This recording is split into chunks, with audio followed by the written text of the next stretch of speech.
بسم اللہ الرحمن الرحیم الحمد للہ والصلاۃ علی نبی اما بعد۔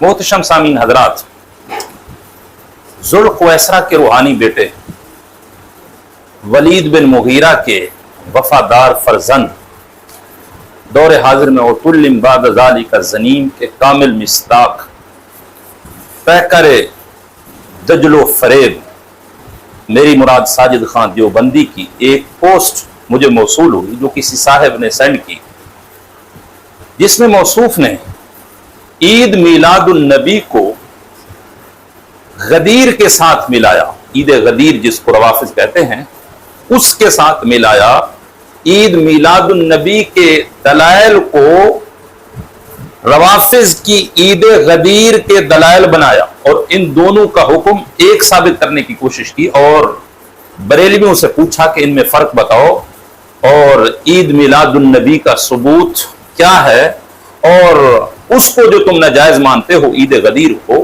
اس کے ناجائز ہونے کی دلیل کیا ہے۔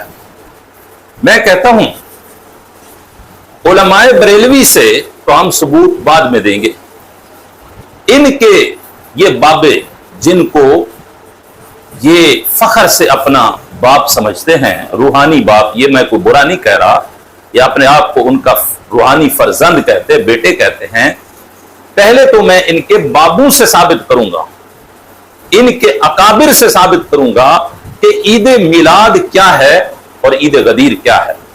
جو سوال ہم سے پوچھے جا رہے ہیں میں ان سے کہوں گا، اس نقل بندی کو کہوں گا، پہلے اپنے باپ اشرف علی تھانوی سے جا کے پوچھ، پہلے اپنے باپ رشید احمد گنگوہی سے پوچھ، پہلے جا کے اپنے پیر و مرشد، اپنے بڑوں کے سرغنہ حاجی امداد اللہ مہاجر مکی سے جا کے پوچھ، وہ تمہیں بتائیں گے کہ عید میلاد کیا ہوتی ہے اور عید غدیر کیا ہوتی ہے۔ اسی طرح بانی دارالعلوم دیوبند قاسم ننوتوی کے بیٹے محمد احمد سے جا کے پوچھ، اسی طرح دارالعلوم دیوبند کے محتمم محمد طیب سے جا کے پوچھ، وہ تمہیں بتائیں گے۔ تو سامعین، میں نے ویڈیو لمبی نہیں کرنی اور نہ ہی اتنا وقت ہوتا ہے ہمارے پاس، ہم مدرس لوگ ہیں، ہمارے بہت سارے معاملات ہوتے ہیں، لیکن ہر طرف سے جب فتنہ نظر آتا ہے اس فتنے کو دبائے بغیر سکون بھی نہیں آتا۔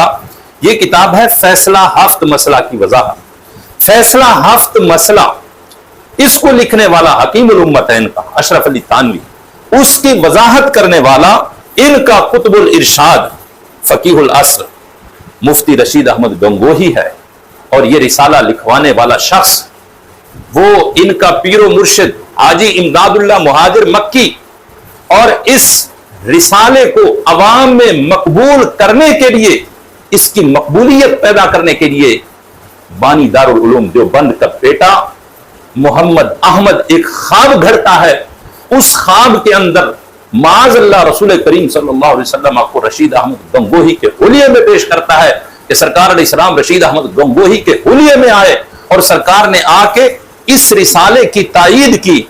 ان کی بات ان کا مرشد حاجی امداد اللہ مہاجر مکی نہیں مانتا تھا، وہ کہتا تھا کہ تم سختی کر رہے ہو، نرمی کرو نرمی کرو۔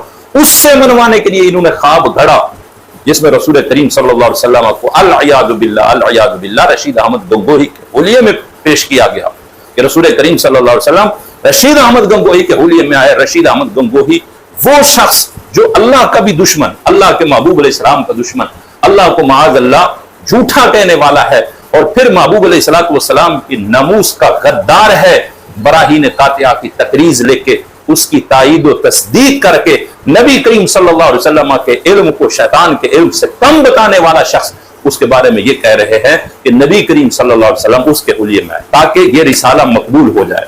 خلاصہ کلام یہ ہے کہ یہ رسالہ وہ ہے جس پہ ان کا پورا ٹبر متفق ہے، سارے کے سارے اوپر سے لے کے نیچے تک۔ اب اس رسالے کے اندر کیا لکھا ہوا ہے؟ اس رسالے میں جو کچھ بھی ہوگا وہ صرف کسی ایک بندے کی بات نہیں ہوگی، وہ گنگوہی کی بات ہوگی، وہ ان کے حکیم الامت کی بات ہوگی، وہ ان کے پیر و مرشد حاجی امداد اللہ مہاجر مکی کی بات ہوگی، وہ دارالعلوم دیوبند کے محتممین کی بات ہوگی۔ اب دیکھیے میں آپ کے سامنے عرض کرتا ہوں، صفحہ نمبر 5 ہے، اس میں کہتے ہیں اب رہے 3 مسئلے، یعنی ٹوٹل 7 مسئلے ہیں، 4 مسائل کے بارے میں گفتگو کر چکے ہیں، اب رہے 3 مسئلے۔ قیود مجلس مولد، یعنی حضور علیہ السلام کے میلاد کی مجلس کی جو قیود ہیں، طریقہ کار، و قیود ایصال ثواب اور عرس بزرگان کا، تو اس میں وہ خود لکھتے ہیں در اصل مباح ہے، اصل کے اعتبار سے یہ مباح ہے۔ عید میلاد النبی کو روافض کی عید غدیر کے ساتھ ملانے والوں اپنے بڑوں سے تو پوچھ لیتے یہ کیا کہہ رہے ہیں، کہتے ہیں در اصل مباح ہے، اگر ان کو سنت و ضروری جانے تو بدعت و تعدی حدود اللہ و گناہ ہے، اور اس کے بدون کرنے میں اباحت ہے۔ اگر کوئی شخص ان کو سنت سمجھے، ان کو ضروری سمجھے، میں کہتا ہوں کون ضروری سمجھتا ہے؟ ہم کہہ رہے ہیں کہ عید میلاد النبی کوئی ضروری نہیں، کروڑوں مسلمان عید میلاد النبی نہیں مناتے، کئی علاقے ہیں جہاں جلوس نہیں نکلتا، محافل نہیں ہوتی، کئی عام سنی مسلمان ہیں جن کو پتہ ہی نہیں ہے، کبھی کسی عالم نے ان پہ فتویٰ لگایا ہے کہ تم مجرم ہو گئے ہو، تم پہ عید میلاد النبی فرض ہے، یہ تو تم خود گھڑتے ہو۔ اور آگے جا کے لکھتے ہیں کہ ہم نے جو منع کیا ہے ہم دیکھتے ہیں، چونکہ بریلوی اس کو لازم سمجھتے ہیں۔ اب یہ اس دور کی بات ہو رہی ہے جب اعلیٰ حضرت امام محمد رضا خان فاضل بریلوی رحمۃ اللہ تعالی علیہ موجود ہیں، اس وقت کی بات کر رہے ہیں کہ یہ لازمی سمجھتے ہیں۔ آپ نے دیکھا ہوگا چند مہینے پہلے پچھلے ربیع الاول میں اسی صاحب کا ایک کلپ آیا جس میں یہ دعویٰ کیا گیا کہ کہیں سے ثابت کرو امام محمد رضا نے میلاد منایا، جلوس نکالا۔ یہ کہتے ہیں کہ بریلوی عید میلاد النبی کو لازم سمجھتے ہیں، قیود کو لازم سمجھتے ہیں، یہ جو رسوم ہیں ان کو لازم سمجھتے ہیں، جبکہ یہ ذوالخویسرہ کا بیٹا کہتا ہے کہ امام محمد رضا نے میلاد نہیں منایا۔ سمجھ نہیں آتی کہ یہ کس مٹی کی پیداوار ہیں۔ لگتا ہے ان کا خمیر وہ مٹی ہے جس پہ شیطان نے پیشاب کیا تھا، ان کی بات بھی متفق نہیں ہوتی۔ تو اس رسالے کے اندر کئی جگہوں پہ لکھا ہوا ہے کہ عید میلاد النبی اصل کے اعتبار سے مباح ہے، جائز ہے۔ تو یہ تو تمہارے اپنے تھے، ان سے جا کے پوچھ لو۔ باقی رہے ہمارے علماء بریلویوں سے جب آپ پوچھتے ہو بریلوی کون ہے، بریلوی تو ایک نسبت ہے بریلی شریف سے، ہم اصل میں اہل سنت ہیں۔ ہمارے بڑے کون ہیں؟ ہمارے بڑے اصحاب رسول ہیں۔ صحیح مسلم کے اندر یہ روایت موجود ہے کہ نبی کریم صلی اللہ علیہ وسلم کے صحابہ نے میلاد منایا تھا۔ جب میرے آقا کریم صلی اللہ علیہ وسلم نے پوچھا تھا ما اجلسکم، صحابہ تمہیں کس چیز نے بٹھایا ہے؟ انہوں نے بتایا جلسنا لنذکر اللہ علی ما ہدانا ومن علینا بک، یا رسول اللہ ہم تو اس لیے بیٹھے ہیں فضل رب العلا، اور کیا چاہیے، مل گئے مصطفیٰ، اور کیا چاہیے۔ ہمارے بڑے امام بخاری ہیں، امام بخاری نے میلاد مصطفیٰ کا تذکرہ کیا اور اس پہ ملنے والے انعام کا ذکر کیا۔ ہمارے بڑے امام قسطلانی ہیں، انہوں نے میلاد منانے والوں کو جو انعام ملتا ہے اس کا ذکر کیا۔ ہمارے بڑے علامہ ابن حجر عسقلانی ہیں، انہوں نے فتح الباری کے اندر حضور کے میلاد کا تذکرہ کیا۔ ہمارے بڑے شیخ عبدالحق محدث دہلوی ہیں، وہ میلاد کو ماننے والے ہیں۔ ہم تو صدیق اکبر سے لے کر آج تک ہمارے چھوٹے چھوٹے ایک بچے تک میلاد منانے والے ہیں۔ اگر کوئی مناتا نہیں تو مانتا ضرور ہے۔ تم کون ہو؟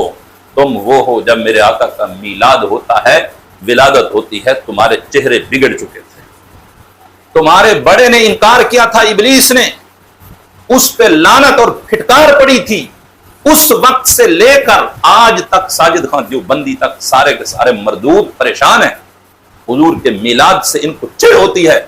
میں کہتا ہوں روافض بھی انتہائی گھٹیا کہ وہ نبی کریم صلی اللہ علیہ وسلم کے اصحاب پہ تان کرتے ہیں، حضور علیہ السلام کے اصحاب کا ذکر ان کو تکلیف دیتا ہے، لیکن یہ عجیب لوگ ہیں کہ ان کو ذکر مصطفیٰ سے تکلیف ہوتی ہے۔ تو تکلیف ہوتی ہے تو ہم تمہاری تکلیف کم نہیں کر سکتے، کوشش کریں گے کہ اور بڑھے۔ اس لیے ہم جس صف میں کھڑے ہوئے ہیں ہمارے بڑوں سے لے کر آج تک، ہم تو یہی کہہ رہے ہیں نثار تیری چہل پہل پر ہزاروں عید ربیع الاول، سوائے ابلیس کے جہاں میں سبھی تو خوشیاں منا رہے۔ وآخر دعوانا ان الحمد للہ رب العالمین۔